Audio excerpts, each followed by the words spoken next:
આજે ફરી એકવાર બોમ્બથી ઉડાવી દેવાની ધમકી મળી છે અને આ ધમકી વડોદરા કલેક્ટર કચેરીને મળી છે। વડોદરા કલેક્ટર કચેરીમાં એક ઈમેલ આવ્યો જેમાં આ ધમકી આપવામાં આવી છે। ગઈકાલે પણ અમદાવાદની શાળાઓને બોમ્બથી ઉડાવી દેવાની ધમકી મળી હતી, તેવામાં આજે ફરી એકવાર વડોદરાની કલેક્ટર કચેરીને ધમકી મળી છે અને ધમકી મળતા જ તંત્ર દોડતું થયું છે। શું છે આ સમગ્ર મામલો, વિગતે વાત કરીએ આ વિડીયોમાં।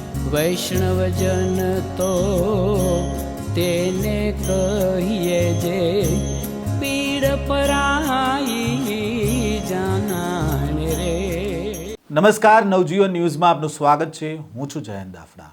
વડોદરા કલેક્ટર કચેરીને બોમ્બથી ઉડાવી દેવાની ધમકી ભર્યો મેલ મળ્યો છે અને આ ઈમેલમાં લખવામાં આવ્યું છે કે 1 વાગ્યા સુધીમાં કચેરી ખાલી કરવી દેજો, નહીં તો બોમ્બથી ઉડાવી દઈશું। આ ગંભીર ધમકીને પગલે Akota police, SOG police, Vadodara crime branch તેમજ બોમ્બ સ્ક્વોડ અને ડોગ સ્ક્વોડની ટીમો તાત્કાલિક સ્થળ ઉપર પહોંચી ગઈ છે અને હાલ કલેક્ટર કચેરીના તમામ વિભાગોમાં સઘન ચેકિંગ અને સુરક્ષાની તપાસની કામગીરી ચાલી રહી છે। વડોદરા કલેક્ટર કચેરીમાં અરજદારોને પ્રવેશ પર રોક લગાવવામાં આવ્યો છે અને સમગ્ર કલેક્ટર કચેરીમાં હાલ ચેકિંગ કરવામાં આવી રહ્યું છે। કલેક્ટર કચેરીમાં રજૂઆત કરવા માટે આવેલા અરજદારો અટવાયા છે અને ખેડૂતો પણ જે વળતર માટે રજૂઆત કરવા માટે આવ્યા હતા તેઓ પણ અટવાયા છે, પરંતુ બોમ્બની ધમકીને પગલે રજૂઆત તેઓ જે છે કરવા આવ્યા હતા તેઓ નહોતા કરી શક્યા અને વડોદરા કલેક્ટર કચેરીને બોમ્બથી ઉડાવી દેવાની ધમકી મળતા પોલીસનો કાફલો છે તે ત્યાં અત્યારે પહોંચ્યો છે કલેક્ટર કચેરીએ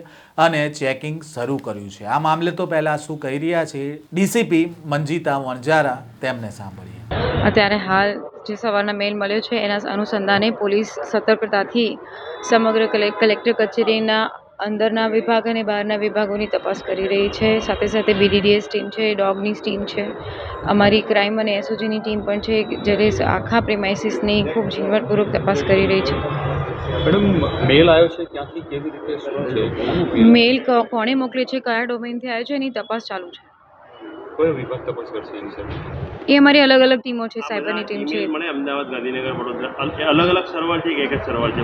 એ હું અત્યારે ના કહી શકું, કારણ કે આ તો ઘણી બધી એક ટેકનિકલ વિષય છે, એની આગળ તપાસ થાય એના પછી પુષ્ટિ કરી શકાય। હાલ સ્થિતિ આખું સમગ્ર પરિસર અત્યારે હાલ સમગ્ર પરિસરની સંપૂર્ણ ચકાસણી થઈ ચૂકી છે। અત્યારે હાલ પૂરતું તો કશું ધ્યાને આવેલ નથી, પણ છતાં પણ પોલીસ સતર્કતાથી દરેક એંગલ જોઈ રહી છે। ડીસીપી મંજીતા વણજારાએ કહ્યું છે કે મેલ મળતાની સાથે જ પોલીસની તમામ ટીમો કલેક્ટર કચેરી પહોંચી ગઈ હતી। કલેક્ટર કચેરીની અંદર અને બહાર ચેકિંગ કરવામાં આવી રહ્યું છે, પણ શંકાસ્પદ વસ્તુ મળી નથી। વહેલી સવારે 6 વાગે ધમકીભર્યો ઈમેલ મળ્યો હતો। ગઈકાલે અમદાવાદમાં મેલ મળ્યો હતો, તેનું કનેક્શન છે કે કેમ તેની પણ હાલ તપાસ કરવામાં આવી રહી છે।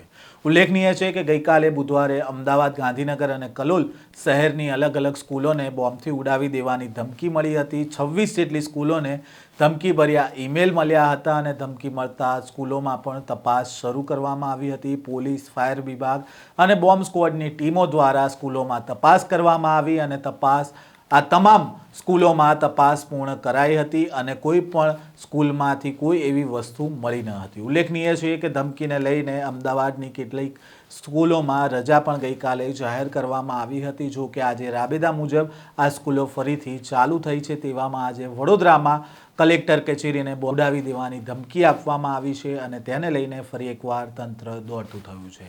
આ પ્રકારના સમાચાર અને અહેવાલ સાથે ફરી મળીશું। નવજીવન ન્યૂઝ સાથે જોડાયેલા રહેજો।